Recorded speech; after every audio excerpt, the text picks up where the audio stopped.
What does it mean to you to be Appalachian? I always tie it back to like this sense of place that like I feel like we're tied to these mountains in a way.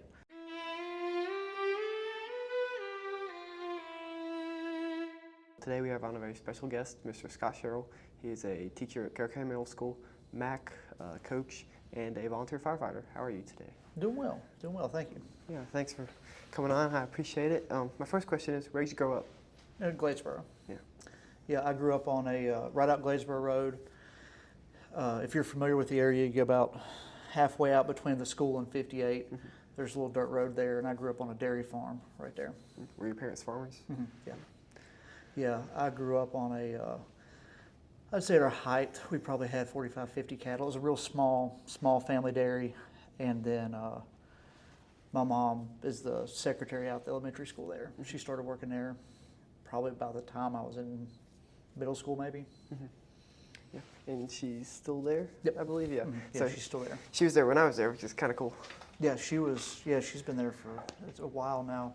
And it was actually funny because that school's only had like 2 secretaries in the last, I don't know, 40 years or something like that. Because it was a lady named Miss Marshall, mm-hmm. who, from where my parents' farm is, there's a 1/4-mile dirt road with one house on it, and that was her house. And so she was the secretary, and she was there when she retired. Mom got the job, so right there is the entirety of the secretarial staff for the last, probably 50 years. Yeah, small area, for sure. And you went to elementary school at Gladesboro? Yeah, I went to elementary school at Gladesboro. Who was your favorite teacher in Gladesboro? Ooh, that's tough. Was that Israel Easter there when? See, so when I say I was at Gladesboro, I had a weird elementary school experience. I was not a great student in elementary school, and I had some good teachers. I just wasn't an organized, motivated kid. And so when I was in the 4th grade, going into the 5th grade, my parents made the decision to take me out of school and homeschool. And it worked out good. I was, there at that point in time, Mom was a substitute teacher and working on the farm. And so you had a lot of responsibility doing the farm work and that kind of thing, plus the homeschooling. Yeah. Dad was there. My dad's very mathematically, he was a mechanic. Mm-hmm. He's great with his hands. So he was really good in teaching that part of things. And so during the middle school, I was homeschooled. So I missed out on, Mr. Easter was there that 5th grade year, but I would have been in his class, but I left early. Okay. But I really liked, I had Leona Brown was a really, really good teacher. She was my 1st grade teacher. And she's actually a principal at Oakland, I believe, now. Okay. And I think that's where she's at. She was really good. Was Miss Light there? Miss Light was there. Yeah. I didn't have Miss Light. I had Miss Horton she's at Hillsville now. Okay. I had her, but that was like her 1st year teaching. Because it's funny because we see each other at all these countywide, and so I was in her 1st class. I believe it was her 1st class. But that year we split 4th grade, so half of them had Miss Light and half of them had her. So it was a split year there. So it was bigger. It was bigger when you were there. Yeah. Oh yeah. It was. When I was there, it was just a single class per grade. No. And see, at that point in time, though, we still had Hillsville was a much smaller school. Right. All the schools had kind of the small school. Right. So you didn't have the pool that like Hillsville pools. It's just a much bigger school now. There wasn't a huge elementary school in the county back then. There were all these little small schools. Yeah. Like if you go by and look at the old Hillsville school, it's a tiny building compared to what they've got now. Yeah. I think people out as far as almost Fall Fork go to Hillsville rather than coming to Gladesboro, which is kind of strange. Yeah, it's weird to see how they've kind of split that up. Yeah, redistricted. But yeah. So when you were homeschooled in middle school, what did your daily education look like?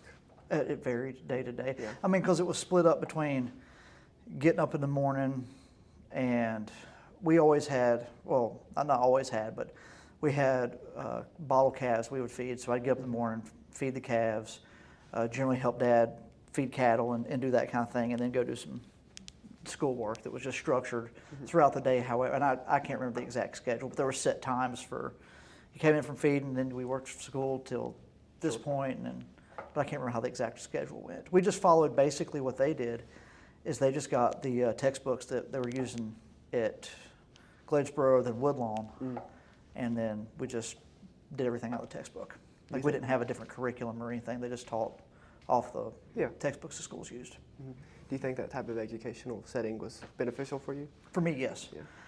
Probably about time. Well, when I was in 7th grade, I was doing well, but probably wasn't progressing as much as I could have been. And by the time I was 8th grade, it would have been, everybody came together in the county at the intermediate school for 8th grade then. And things were getting tougher. Math was getting harder. It was a whole lot more higher level stuff that would have been harder, I think, to do at a homeschool. And I was kind of ready to come back. And I think it benefited me in the biggest way because I came back and I was an AB student. I did real well.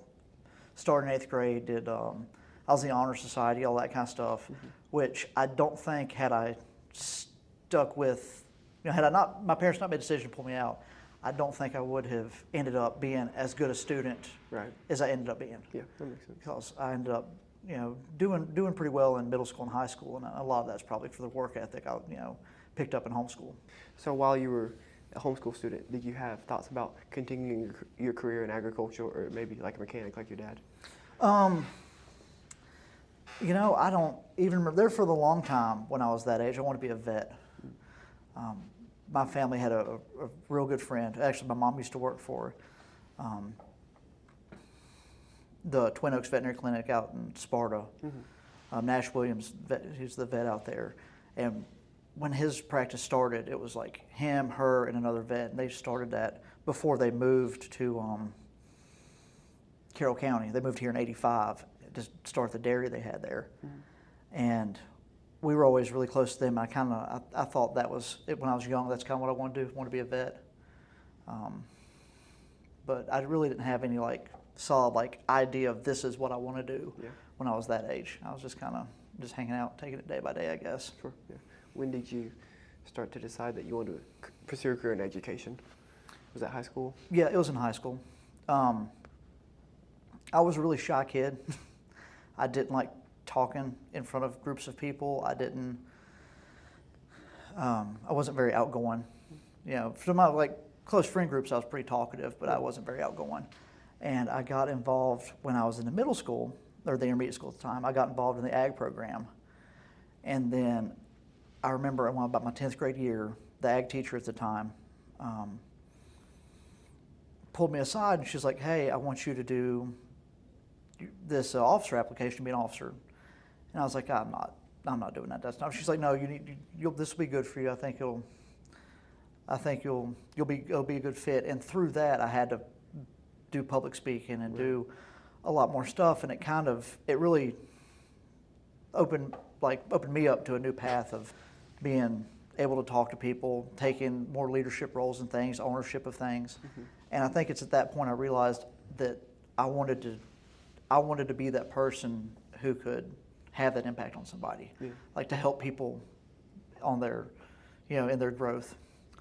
And then from there, I kind of thought, well, I wanted to pursue maybe a career in ag ed or something, vocational education, something like that. And then I started at Withville Community College, and it was from there I decided that I wanted to do history instead of doing the vocational and career and tech. Why did you switch? Well, one thing from a business standpoint of looking at jobs, there wasn't as many ag jobs out there. Yeah. There's a much smaller field at the time. And my passion to do ag, I think from the educational, I saw the ag field is more varied today in what they teach. They have over to high school, they've got the STEM lab and all the biotechnology. And they've got all this crazy stuff. And I was old school.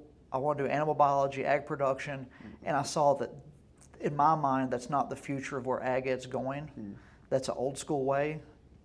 And I didn't know if I wanted to teach that or not. Yeah. And I've always been really interested in history. I had some wonderful history teachers at various different points in Carroll County. So I thought my first thought was I'll get a degree in science at WCC, go to tech, do their ag sciences program Yeah. and pick up a minor in history, take the practice in history. That would give me the most opportunity. And then as I went through, I thought, I don't know if I really want to do that at all. And I just kind of focused in on history. Mm-hmm. And then you ended up transferring to Radford Yeah. after Withville? Yeah, and so instead of doing the tech deal, as fate had it, we get an email one day that, hey, Radford's coming to do a same-day acceptance at WCC, so you could fill out the application, do everything, and they'd have people that come to campus. You just fill out a time slot and go and turn in your stuff and wait, and same-day acceptance. So I said, well, let's go do that and see if if I can get in there, that's what I'll do. And so I got in and just went to Radford after that. Was there a part of you that, if given the opportunity, would have preferred to go to Tech rather than Radford? I don't know. I don't think for just history. Yeah. Because I really enjoyed the program at Radford. They had some good people there. And I'm sure they do at Tech. I know they've got some professors that have taught people that I know that are, Yeah. really well-known professors and a good program. But I don't think I would trade it because I enjoyed the program I was in. Mm-hmm. And from my understanding, Radford is more of like an educational university. Yes. It's geared towards making teachers, and I don't know that Virginia Tech is as much. I don't know. It's weird because when you come in as a junior, transferring in from community college, it's weird because you're thrown into the Radford system of like, okay, community college and a regular university don't exactly do things the same way. Right. And so you're trying to figure out your course load. So for my whole junior year, I took just like one education class maybe.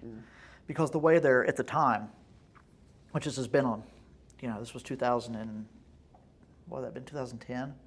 So at the time, 2009, 2010, the way that it worked is your junior year, you would do content-specific classes. So they had a list of, you had to do a certain number of histories, a certain number of geographies, a certain number of, I think I had to do like a macroeconomics class.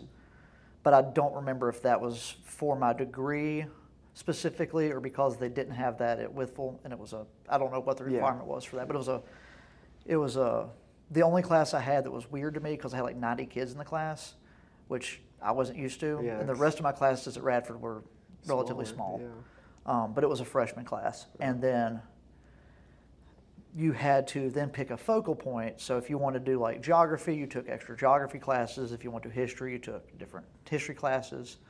And so you really just did the content stuff that year. And then the next year, you did education classes.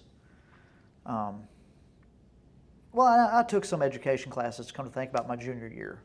But it was certainly seemed to be more content focused, and your senior year was more education focused. Right. Okay. Did you have to do like a co-teaching?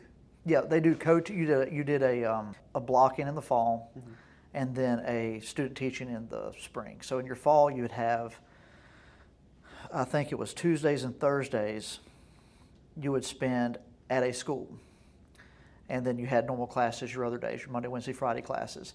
And your Tuesdays and Thursdays, you would spend 6 weeks you would do in a middle school. And then you do 6 weeks in a high school. So you got to experience both because the way your license is a K-12. So you can teach everything from, like the way the state does your license, you can teach, if you have a license in history and social sciences, you can teach psychology, economics, geography, everything history from 6th grade to 12th grade. So that way you kind of ran the gamut. So I did 6 weeks with a U.S. History 1 class at Blacksburg Middle School, which was weird because it was taught in the old Christiansburg Middle School because it was the year after they had that, I forget what happened, if it was, I think the gym collapsed or something happened at Blacksburg High School. So the high school students had to move in to the middle school. The middle school had to move into this school in Christiansburg while they rebuilt part of the high school.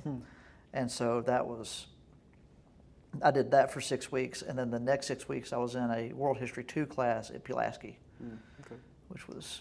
Yeah, that's very city in Blacksburg, and then not so much in Pulaski. Did you like teaching the different demographics? Yeah, Pulaski. Well, both of them are not. Well, Pulaski's more urban than we are, but yeah, but it's very similar. I remember I had there's just Blacksburg's because of the college. You've got such a varied amount of students. You had students like literally that one class. There were some students from various countries around the world whose parents were here doing like a visiting professorship or something. And you know, you had all kinds of different students at Blacksburg. It was a very much varied. But with 6 weeks, you got to know some of the kids really well. But it was a good experience. Do you think your classes at Radford were more challenging than your classes at Withville? Oh yeah, for sure. Yeah. For sure. You think just because they were junior and senior level classes, or because of? Yeah, I was getting ready to say, I don't know. That was certainly part of it, because your classes are, you're just at a higher level when you're taking those classes, and I don't really know what the freshman experience at Radford would be as far as how their coursework would go, because you're taking like English composition, and you're, you know, and some of these kids now are getting that knocked out at high school. That wasn't really. We had a few dual enrollment classes when I came through. I did dual enrollment biology, but that was the only dual enrollment class I could take. And so with Withville, I think it was, I don't know. I don't know how comparable they would be. I'm really not sure. What were your courses mostly like? Some of my courses at the high school, if you listen to the lecture, you memorize it, you take a quiz. Did you have to do that, or did you do more writing? It depended on the class. It depended on the class. Some of the history classes I took at Withville were certainly that way. Yeah, we're going to do an old school history lecture, then we're going to quiz on it. That's pretty much it. Yeah. There wasn't a lot of writing outside of your English composition classes, and there was some writing in your literature classes as well. Your science, because I had the biology already taken care of, I could take chemistry. And that was, you had, I want to say we had classroom on Tuesday, lab on Thursdays, but it was much more of a hands-on lab type class. And then your sociology, I did sociology, psychology, and that was varied. Probably, you know, they would do what would be kind of like discussion board post type stuff, like you're familiar with, I'm sure, with dual enrollment. You do some discussion board stuff, some presentations, that kind of thing. It just varied from class to class. Yeah, that makes sense. And you also have a master's degree from Emory and Henry. Yes. Did you do that immediately after Radford, or did you do that later? No, I did that. I had been teaching for a few years when I decided to do that. It took me a while. When I got out of college, Carroll was not hiring. No, Carroll had one position advertised for a history teacher, and I'm brand new out of college. Like, I actually had to miss I had a summer. My senior year, I had a summer Appalachian history class that I had to miss to come do an interview. And so I didn't figure I was going to get this job, because they had much more qualified candidates that were applying that ended up getting the job. And that year I was very focused in on, I want to stay in this area. Yeah. So I cast a real narrow net of schools I was looking at and couldn't find a job. So I spent a year subbing. And I subbed all over the place. I subbed at the high school. I subbed here at the intermediate school. I did my student teaching my senior year at Radford with a guy named Jack Neff, who is a teacher. He taught World History II and U.S. History at Floyd. And he had to go out on leave that spring semester when I was subbing. So they called me and said, hey, I was subbing in Floyd a little bit. Yeah. And they said, hey, do you want to come do this long-term job? So I ended up going there for a semester, and that semester he had world geography. So I taught that for a semester, and then got a job at Magna Vista High School down in Henry County. And while I was teaching down there, I was always looking for jobs here. I was always looking to see what Carroll has, applying for jobs, applying at Floyd, just anywhere that would get me closer back here. Because I drive. Yeah, it was about an hour and a half drive. And I realized that, man, there's so many people that have masters now that everything's master's preferred. Yeah. There's nothing that, there's nothing I'm doing that's making me like a standout candidate. I'm a history teacher, but I don't have a master's. At that point in time, I wasn't coaching anything. I had just started coaching an academic team, but that's not a big pool like some other sports are. Sure. So I decided to go back and get my master's then. And then I ended up, Emory and Henry was great. It took me a long time to get my master's. It's a 2-year program. But my first year I was teaching in Henry County. And the only way you could do the 2-year program and get done in 2 years was take night classes. And so I would have to drive. It's like a 3 or 4 hour drive. Right, I would have to leave Martinsville, or practically Martinsville horse pasture. Yeah. When school was over, go to Emory for a 6 o'clock class, then come home. Yeah. And I decided I'll just take some summer classes, and I talked to the head of the program, who's actually my academic advisor too there, and he said we can make this work if we do summer classes. If you load up on summer classes. Yeah. And we can kind of work it in the fall and spring where you can do some independent studies and make it work. So I kind of spaced out. I ended up taking, I can't remember if it was 3 years or 4 years totally. I think it was 3 years that I was able to get it done in. But I had to do a lot of independent studies and self-paced stuff, which they were great to work with there. Yeah, their history program's really, really strong. Have you ever considered going back for a doctoral degree in history? No, I don't think I want to. Yeah. My plan, my hope with my master's also was doing dual enrollment. I have a master's in American history that meets the requirements to do dual enrollment. And that was, I kind of like that. I like that age group of like you're the high school kids or now middle school kids. I don't know, once you get past that, like the professors that I know are really passionate about areas of history and researching, and that's not where my passion lies. I think my passion lies with teaching the content, because I think social studies content's important for like being an all-around good citizen, like understanding how people think, how the world works. But I think outside of this educational environment, I don't think I would enjoy it as much. I asked because I recently learned that you had a publication. Well, it's in the works. It's in the works. I actually just submitted it to be to be looked over. Yeah. But that was it's actually the article is on. It's for the Journal of Southern American History, the Association of Southern History, their journal, and they are doing a. It won't be out till like next year, but it's a specific like teaching local and Southern history in a middle school setting, because it's a unique, because with the middle school, these kids they've never been in a history class before. Right. You're teaching like basics of reading a map and primary sources for the first time and analyzing pictures. And so my piece is on kind of how you also connect to the kids using local history or Southern history or something that connects the bigger picture items to this area that we're in. You've got a really good example, Sidney Allen House down there. Yep. That you've used that in class before. But. Yeah, and that's the sad part is that's something that I've not worked in, I guess, as well as I should, is that part of it, because it's just something I haven't done yet that I need to look into. Yeah. So we focus a lot of like, or at least what I focus on a lot is like the Parkway and the Depression, because those are things that are in our content that we can talk about. Or the school, this school was a PWA project when they built it. Really? Yeah, there's a plaque out at the Walker door. Oh, I didn't realize that. Yeah.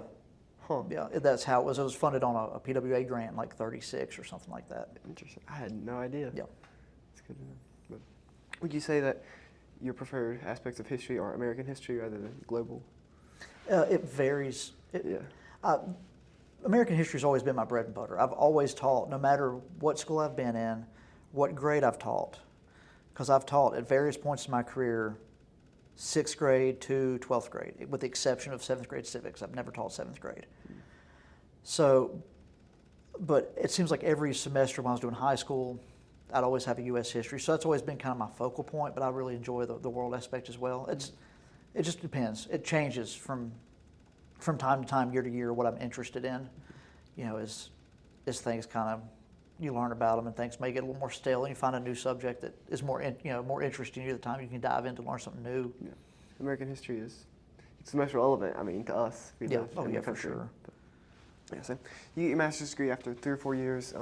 Did you have a job in Carroll lined up by then, or was it still no? Well, I got the job in Carroll lined up. I was working on my master's then. Yeah. But I hadn't finished it yet. And then an opportunity came up for a job in Carroll. And then I finished it. I came in Carroll in 2018. I taught 1 year at the high school, and they had a vacancy here, so they moved me down here to the middle school. And that was the year, that next year is when I finished up December of that year. Did you prefer the high school environment to the middle school environment? Yeah, I've always, for the majority of my career at this point, well, actually now about half my career now, because I've been here long enough, I did high school, and I kind of felt like that was my niche. That's the age group I liked working with. Yeah. I feel like my teaching style lent itself to that. But as I've been at the middle school, that first year at middle school, I was a fish out of water, because it's, you know, you're going from teaching kids who are driving and these kids that you're helping them register to vote to where now I've got these kids that were in elementary school last year. Right. And it's a big change. But the sixth grade team here is really great. And they took me in and showed me the ropes of everything. And it took a couple years. That was also the COVID year. So I taught. Yeah, double I taught, and then in March they said, "Oh, hey, you guys are going home." So that was, and then that next year was really like my first year of like trying to figure it out a whole year. You know, your spring, because that whole spring semester at home was different. Then we're doing, you know, the hybrid, and then back out of the hybrid into the normal school, and it was a challenge. But I'd say right now I'm equally as comfortable in both worlds. But it was certainly for me, it was a bigger learning curve on the middle school side of things, just because I wasn't used to it. Do you think that experience teaching online has made you a better teacher? It's certainly probably made me more well-rounded in like the use of technology. You know, I came from some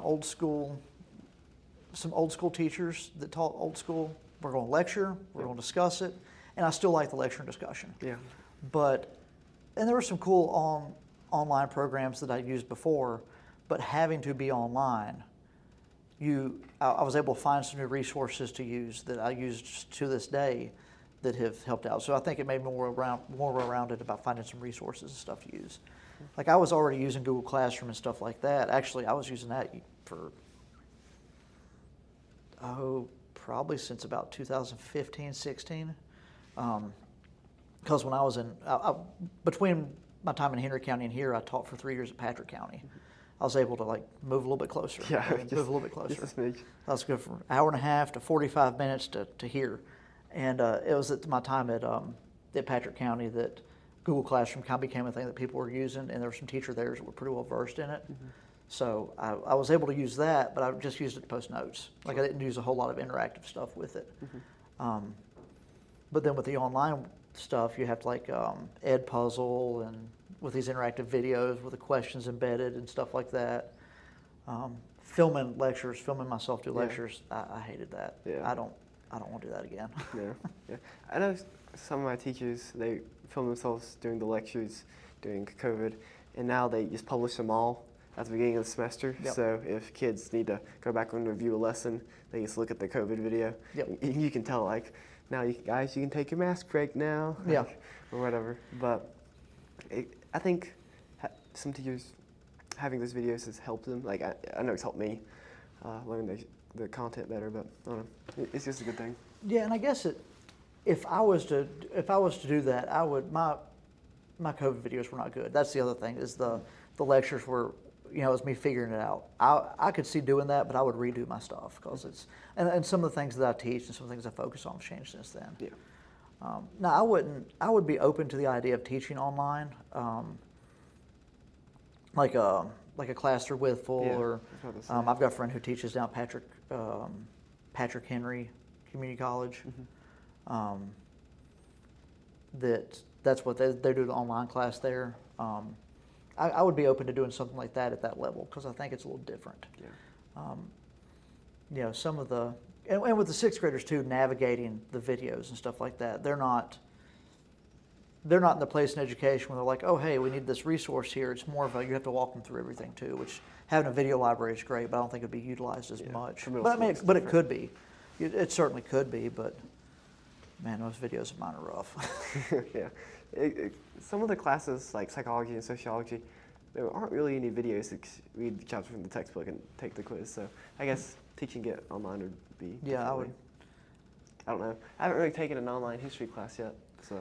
I took one actual online history class, and I took a class in Western civilizations.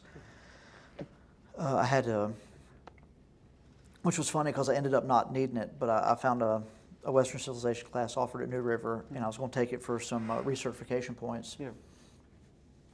Because I had never had a Western Civilization class, and then it ended up I didn't need it because I started my master's program the next year, and so I had all these classes that I was taking for that.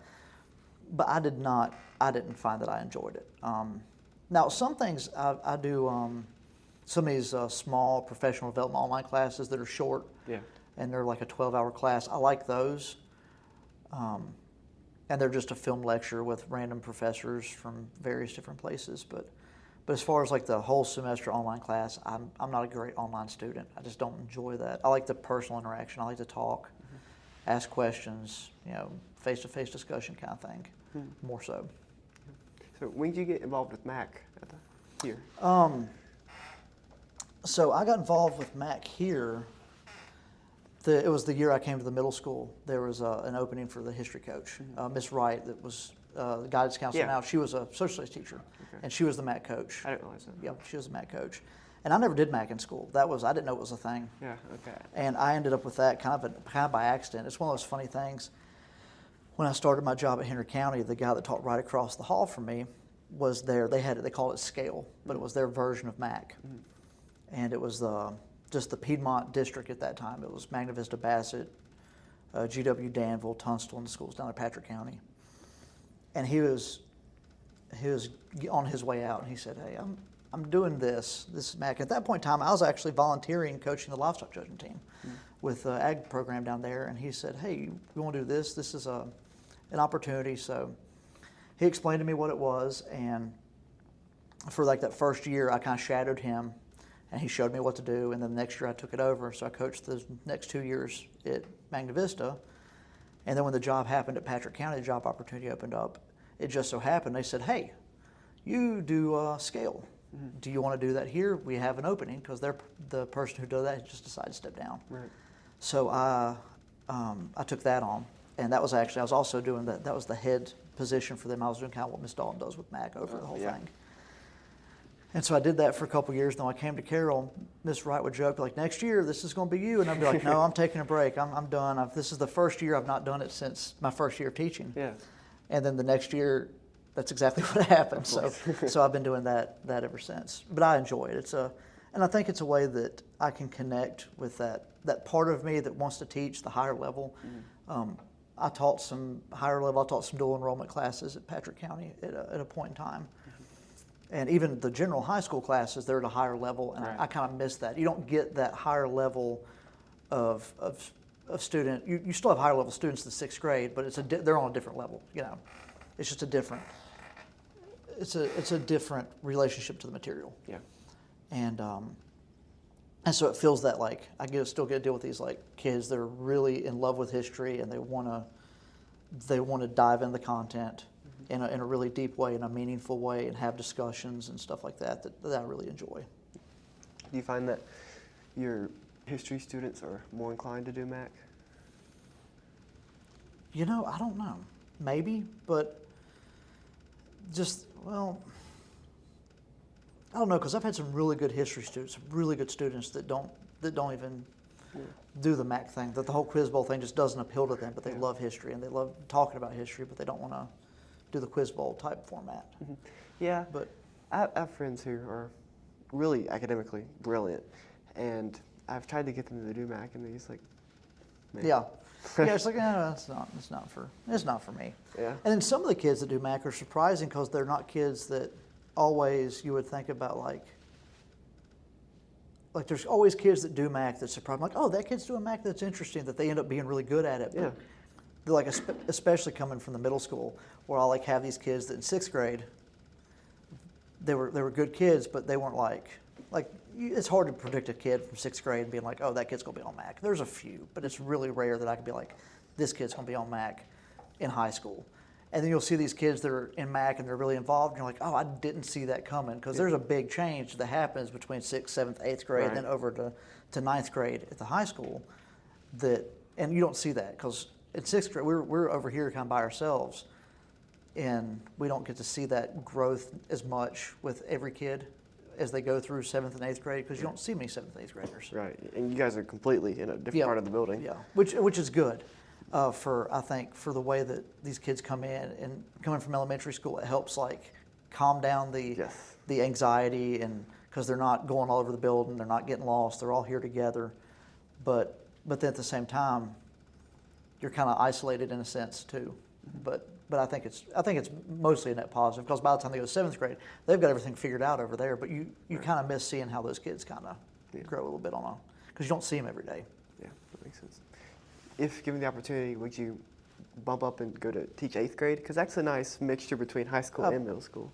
Probably. I'm pretty open to teaching whatever. But yeah, I mean, I could see doing that.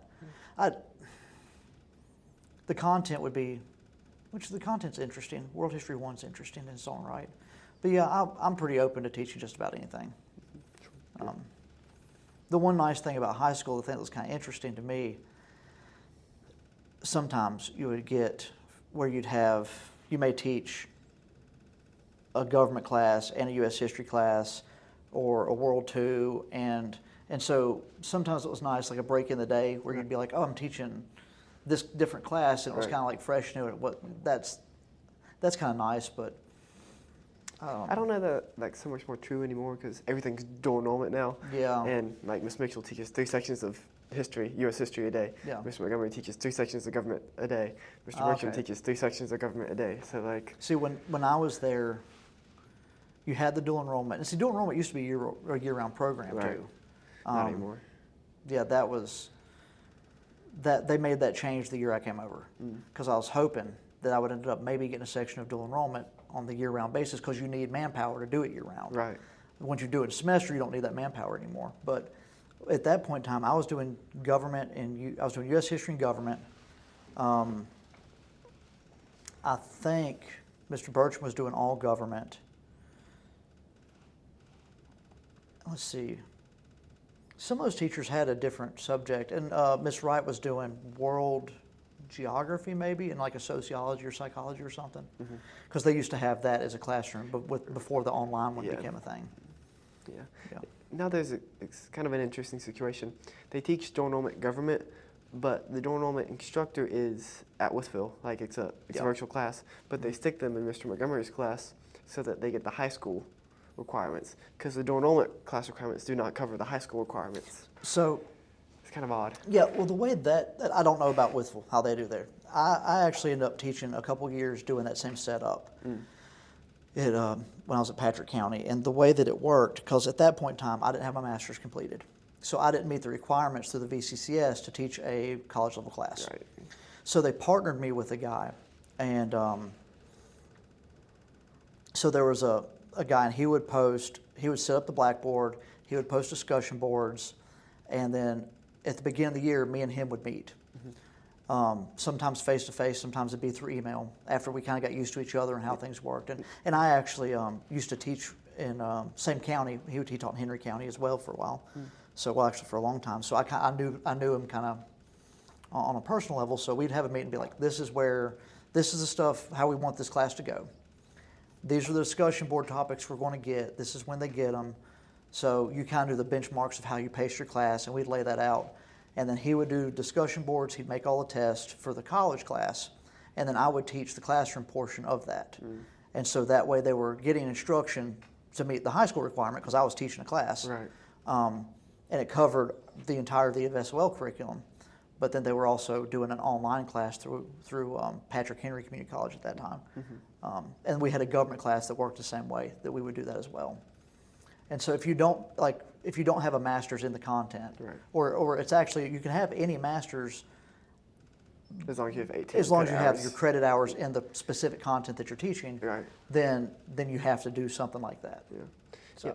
From my understanding, and I don't have his class until next semester, Mr. Montgomery doesn't teach any of the material in the class except for the very end when you have to do the high school stuff, and all the testing, all the quizzing, all the textbook stuff is online via the WCC class. And that may be how they have that set up. I'm not exactly sure the specifics of, because I don't think that was a thing when I was there. Yeah. But it's, however, when I was doing it, that's kind of how we just agreed to pace it out that way, and we would teach it pretty evenly throughout. But now if if the requirements are different for high school and college, I could see how you'd split your semester up that way, but I'm not sure how exactly they do that. Yeah, and I don't understand why they can't just integrate the few high school requirements there are into the college class, because it's like 2 weeks of content, right? They could easily fit it in, or I say that, but maybe not so easily, but they just don't. Well, and maybe it may be, but that particular professor has their course, how they like to teach it, and they don't want to deviate from that, maybe. Yeah, because for them, there's no benefit to teaching the high school requirements because it's not part of their class. Right, and it's one of those classes but I don't know. that's very like copy and paste Canvas. You have 3 assignments a week, quiz, essay, discussion board. You read the textbook, you do all the assignments, and then same thing next week, and then next week, and then next week. So all the instructor really has to do is grade the assignments, and you just copy and paste that whole Canvas page from one semester to another. I enjoyed my time doing it with the setup with the partner like that. It was really informative for me because I was like, okay, well, I know the content, and it was interesting to me. Like, I know the content, I know where my kids are supposed to be, so I'd teach them. They'd go off on this discussion board post. I'd never see them. So what they would do is they would do this discussion board post. They'd post them online, and then they would turn them in on my Blackboard, my Google Classroom as a backup if they got lost. But I never graded them. Yeah.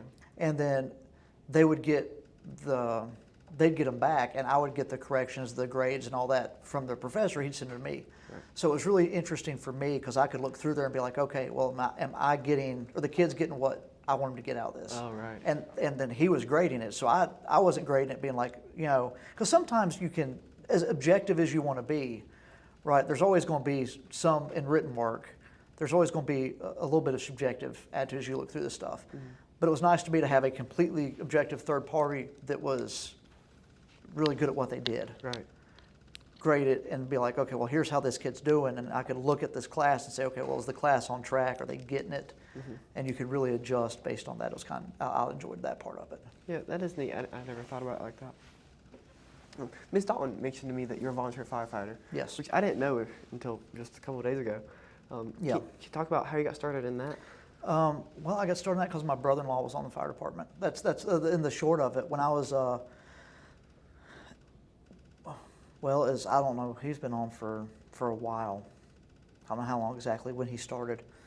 But ever since me and my wife were dating, and he's been active on the fire department. And he was always, oh, y'all come join the fire department. Oh, we're doing this. And so what the nexus for me was a Carroll Christmas Fund. I would go down to the fire department because they would come up on the Saturday on delivery day. They'd bring a trailer up. They'd empty out the hat. They have like a box trailer where they keep all the supplies for hazmat situations and stuff. And they would bring that up. It was just an empty box trailer, and they'd just bring that up and put the boxes in, take them down, and we'd go drive around the community delivering boxes. Yeah. So I'd go hang out with them and do stuff, but I was working an hour and a half from home. I didn't feel like I had the time. And then when I got the job at Patrick County, I was like, well, I'm close enough now. I'm 45 minutes, but we run a lot of mutual aid. I'm on the Cana Volunteer Fire Department.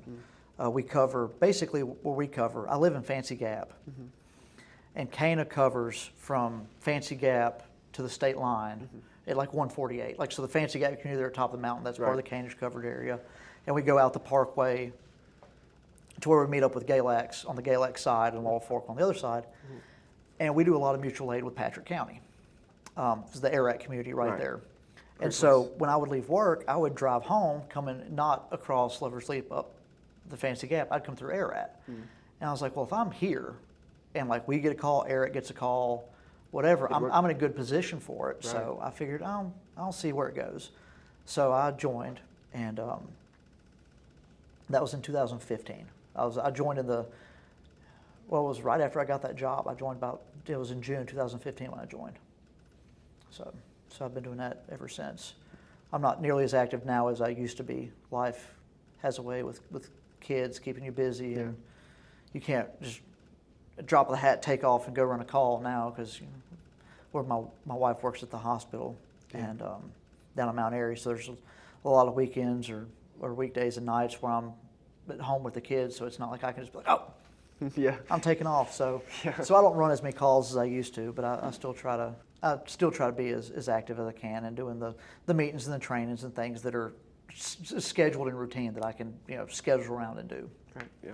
So what does the certification process for that look like? So when you join, every department's different, and they have different timelines for how things are due. But you have they call it it's a pro board certification. There's a pretty well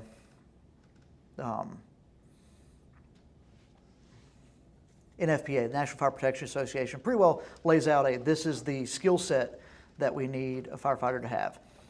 And that base class is called Firefighter 1. Mm-hmm. And so there's a couple different curriculum models out there that you'll have classes. Usually the State Department of Fire programs. Mm-hmm. Virginia's divided into a number of different regions. We're in Region 4. Our region office is in Marion. And so there are classes that happen periodically. Different fire departments will host classes. And so they just post them. There's it's called Cornerstone. You can go on to create an account, and it'll list all the available classes, and if you find one that you can schedule, you take it. Generally speaking, you take your Firefighter 1, and then there is a hazmat ops class that you take. It's just a basic hazmat, that every firefighter should know in case of a hazmat situation. Yeah. And then you have a Firefighter 2 that's more like for people who want to be officers, or just a more advanced class. And generally the classes are done at night and on weekends through your volunteer agencies. I actually took all my classes in Patrick County because I did it backwards. I did hazmat first, which is not how you normally do things. Mm. But when I joined, they had a Firefighter 1, but I'd missed the deadline to sign up. Yeah. And it was in the fall, and I was busy with scale. I was busy coaching, and I was like, I don't have the time for this. Well, in the spring, Patrick County had one. Mm-hmm. So I went down there and took that class. And actually, one of my friends from the class was one of the guidance counselors at the school I was at that was going through there. And so I did my Firefighter 1. Generally what it worked was like a Monday, Wednesday night, and then you'd have a Saturday practical where you'd go to either a firehouse, depending on the practical, you go to either a firehouse that had equipment or like a burn building structure and do different practical exercises. Yeah. And it was I think at the time, maybe 100, don't quote me on this, but like a 180-hour class, I think was how you had to log. And then, so I did that. Then I took my EVOC class too before I had Firefighter 1. I took that at Patrick County as well because that was the available one. Mm. And that's your emergency vehicle driving class where you go over all the legalities and and driving tests for driving your fire apparatus. So I did that. Then I did another Firefighter 2 through there. And then I actually went back and got my fire instructor certifications as well because I thought, fire services, I'm liking that. Yeah. I've got the teaching background. That seemed like a natural way I could go. So I did my fire instructor 1 and fire instructor 2.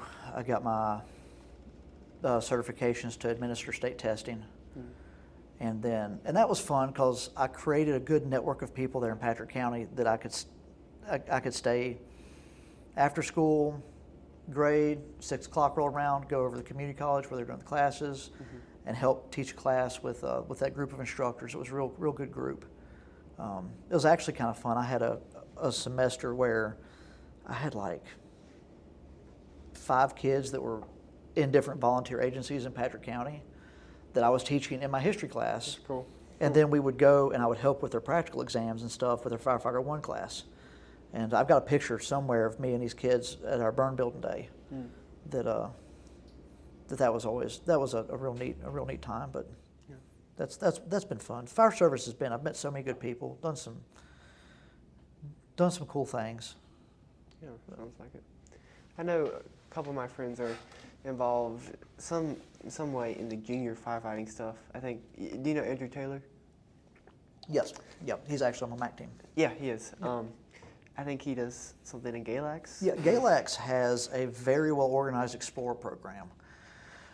Now, on our department, we do have a junior firefighter program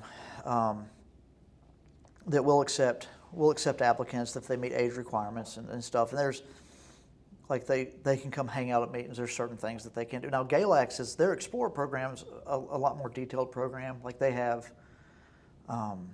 They do a lot more with theirs. They've got training that they do. They've got all kinds of different stuff. It's a much larger program because at points in time, depending on the year, we may only have one junior on our department at a time. We may have 3. It varies, year to year. But it seems like they've got a pretty well organized program over there. Are they allowed to respond to calls too? How does that work? So with our juniors, they're not like you can't do anything that's going, it's like you hang out, you watch. You're not doing a whole lot of like running in the buildings, hands off stuff. Well, you have to have firefighter 1 before you can do anything, like as far as that goes. Like you're not making entry with a pack on if you don't have firefighter 1. Like you're not doing that. But it kind of depends on the nature of the situation too. But we have juniors who'll come around and hang out, do training with us and stuff. That's good. Now, I don't know how GALAX's program works because it's a different thing. And there's also weird because as long as you're 16, you can have firefighter 1. You can take firefighter 1 when you're 16. So then you get into weird legalities of age and stuff that I don't know the specifications of how all that works. But yeah, I think he had mentioned to me that you can like unravel the line for the spraying.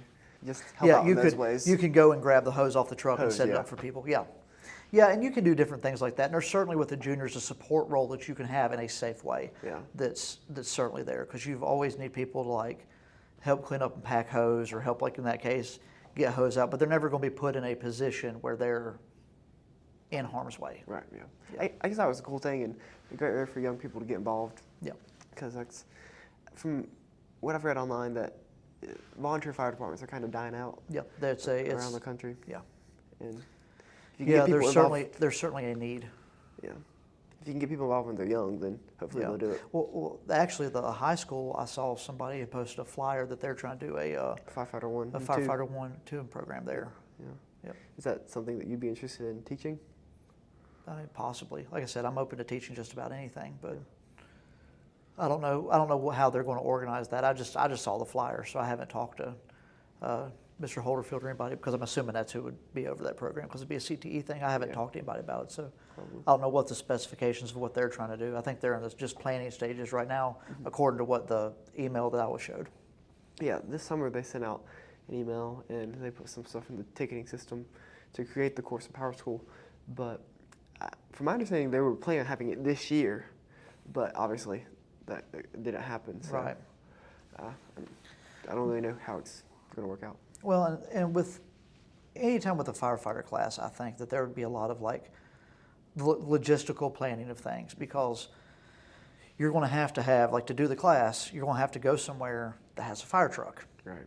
So you're going to have a department that has a fire truck that you could use. You're going to. I did a lot of my training at Henry County, and they have a really, really nice public training facility.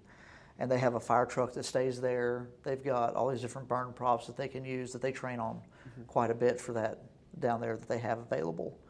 But depending on the training you're doing, you've got to have resources. Like if you're in ladder training, you're going to have a number of ladders to go through. It's going to take a long time to rotate these classes through this. Right. Yeah. It's an interesting problem for sure. I know they have the department in Hillsville. It's like immediately across from the high school. Maybe that could be. Yeah, I don't know. I'm not sure. Do fire apparatus get retired, like put out of service, like just because of age? Obviously, if they're damaged. Well, because if that happened, maybe they could just park one in the back of the high school. That's what happened at Henry County. Is I think they had an old one, but in a rural area like we're in, retiring an apparatus would kind of be a luxury because you're going to have something to replace it. Yeah. And fire apparatus are very, very expensive. Yeah. And it takes a long time to, like if you wanted to go retire an apparatus, let's say, you're going to have to get the county to approve or get whoever to approve the purchase of one, put bids out. It's going to take possibly a year plus to get built and get put in service. And then, so as long as the trucks are viable, we're just probably going to use them. Yeah. I mean, we've got a number of trucks. We've got various different ages in our department. Because, let's see, we've got one that's an '01, which to me doesn't sound like that's old, but when you think about it, that's getting some age on it, but still functions just fine, so we continue to use it. Mm-hmm. It's a good truck. The town of Freeze came to the Board of Supervisors meeting a couple months ago and asked, I think, for $500,000 to buy a new tanker. Yep. I was like, wow, $500,000. Yeah, and that's probably not an expensive truck. Yeah. Because, I mean, the trucks get fire. Anytime you're doing anything with emergency services, it's expensive. Yeah. Equipment's expensive. The turnout gear is expensive. Your breathing apparatuses are expensive. It's because it's keeping you alive. Humans, yeah. It's keeping you alive, and it needs to be high grade stuff. Yeah. Yeah. Would you feel comfortable sharing some stories from your firefighting adventures? You don't have to. But. Well, I don't know if I have any stories that anybody would find like particularly interesting. Mostly what we run are we run a lot of vehicle fires. We do a fair amount of brush fires, and I mean occasionally you do have structure fires that happen. There's one on the Parkway just. Yeah, that was I was not able to run that call, but yeah, there was that one there. I'm trying to think if I have any particularly interesting stories. Have you received any training on the new electric vehicles, like fire? 'Cause I've heard that they're really hard to put out. Yeah, so with electric fire, you just kind of wait on it. Yeah. So when the only electric fire training, now we did actually have. So I've been through a couple different EV trainings. We did one a couple years ago where we had a guy come and talk about, he came with some training on just different ways to approach electric vehicle fires. There was a training last month that I was unfortunately not able to go to. There was an EV training. When the county got the electric buses, they had a training on those that I was able to go to, and kind of just the ins and outs, the specifics, like where all the emergency shutoffs and this, that, or the other are specific to those vehicles. Mm-hmm. But there was good information in general too on school buses. I actually learned a lot of things about school buses that I didn't know, like how to deal with in the event of these different situations, just like on a bus, because they're made different than a car, and you don't really think about it. Yeah. But it was a good training. But they were able to sit and kind of talk about all the ins and outs of those new electric buses they have. Mm-hmm. In elementary schools, we'd have people come and show us how to get on and off the bus in the event of an emergency. And, yep. It was interesting. Did the fire departments do that, or was that? I'm not sure. I think that's probably the school that's doing that. Okay. Would be my guess. Yeah. The only thing I know the fire departments do in the elementary schools is when they have the fire prevention week, and they bring the fire truck and do all that kind of stuff. Yeah, those are cool. And one time we had a firefighter come, and he had one of those devices on him that would start beeping if you were stationary pass for too device. long. Yep. Yeah, and it started going off, and kids start freaking out, because these things are loud. Yeah, you'll see people if you're on a call and you're wearing a pack, you're doing the shake. Because if you're still for more than 30 seconds, it starts beeping at you. Mm-hmm. And if you're standing in a group and one of those things starts beep, beep, beep, you don't know who it is. Right. If you don't move it, then the alarm goes off, and then once the alarm goes off, you have to hit a button to reset it. But when it starts beeping at you, you can shake the device. So you'll see oftentimes you'll see a bunch of people standing around there, shaking or shaking their hands. I usually keep mine. If I'm standing, I'll just keep mine in my hand and just shake it every now and again to make sure that it doesn't beep at you. Mm-hmm. Yeah.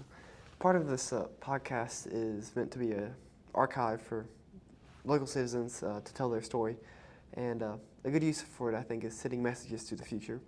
If your kids are listening to this in 50 years, what would you want to tell them? I guess the simple answer for me is just leave the world in a better place than when you got here. You want to always try to treat others with kindness and respect, show grace to all the individuals, but also, you know, we only have one planet to live on, so, you know, take care of that too. Mm-hmm. You know, that's, I think for our future in general, that's a good piece of advice, I guess. Yep, it's good. And I'm going to wrap it up with 2 final questions.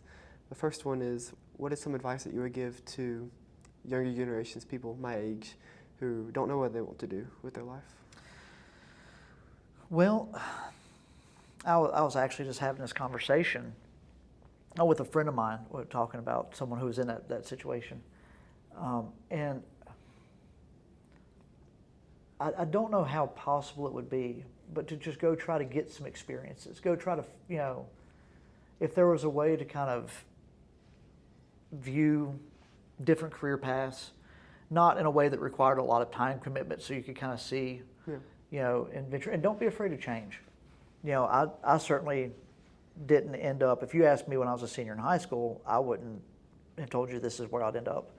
I'd probably be in education, but a different type of education. Mm-hmm. I certainly wouldn't have seen myself like doing the firefighting and all that. That wasn't even a thought in my mind at that point in time. Yeah. But that's the thing. I think one nice thing with the setup we've got so many different career and technical fields. Like the career and technical education at the high school specifically there's so many different options. And if you're not finding yourself, like, I know you wanted to get a completer in something, mm-hmm. but also if you're not into this thing, try something else. Don't be afraid to kind of try different things. Yeah. You know, there's a lot of opportunities out there. I remember when I was at Radford, one of our professors said, he was teaching a technology class, and he told us, he said, here's the tricky thing for what you guys are going to do in the job world is, he said, probably about 25% of the things that your students are going to do don't exist right now while you're teaching them. And so how do you prepare them for jobs that don't exist, mm-hmm. right? And I think that's, be curious, and don't be afraid to kind of see what's out there. Whether you could like go shadow a job or, you know, I don't know what methods you would take in a practical sense to do that, but kind of see what else is out there. Mm-hmm. Yeah. And this is a question I forgot to ask earlier, but I meant to. Who's your favorite figure in American history? Oh, I'm a big Theodore Roosevelt fan. Yeah. Yeah, I like Theodore Roosevelt. I think he was a very well-rounded individual. And not only from the presidential side of things, I mean, he was the trust-busting president, mm-hmm. Conservation, you know, he's probably did more for conservation than any other president. Yeah. But he was also a big family man. I actually had the opportunity to do a professional development that was an interview with would have been his great-grandson, or his great-grandson, and his great-grandson. And he was talking about stories, just, you know, family stories that his dad told him from when he was a kid, of like how he spent time, although, you know, the president, how he still managed family time and was a good father and, mm-hmm. you know, so I think I've always found him very fascinating. And he did all kinds of cool stuff too. Yeah. Like the safari, the out west adventure, being a rancher for a while. Like, he got to experience life to the fullest while he was here. Yeah, like something to aspire to. Are there any countries that you would like to travel to that you haven't gotten a chance to? Oh, I'd always like to, I thought, as far as countries go, I think England would be fun just to kind of see, you know. The history between I've always wanted to go to Normandy. Mm. But if I do any traveling, it would probably be in the United States. You know, I've not seen much of this country, and there's a lot of this country that I would like to see. I'd like to go see the Rockies. I'd like to go, you know, see the Great Plains, and, you know, like the East Coast. I've been around. I've not been to the Northeast much, but, you know, as far as climate types and all, it's not that much different than here. The Appalachian Mountains go all the way up, you know, but sure. But I'd like to see other parts of the United States. I mean, we have a vast array of different places that you could visit. We've got deserts, we've got beaches, we've got everything here that I'd like to check out. But probably foreign countries, probably England, definitely put Normandy on there. Mm-hmm. Yeah, and this is also a question I've thought of. What does it mean to you to be Appalachian? Ooh. I always tie it back to like this sense of place that like I feel like we're tied to these mountains in a way. Like my family natively is not from here. My family moved here from North Carolina, but like I'm from here, and it's like I think it's. I don't know. It feels to me like if you look at some people in different parts of the country that move around a lot, but I feel like with the Appalachian people, we're like set in the mountains. Like this is part of us, in a sense. At least that's how it seems to me. And I certainly think there's that in resilience. I mean, if you look at the history of Appalachia, you look at the people making do with not a lot sometimes, and being frugal and being able to survive through tough times.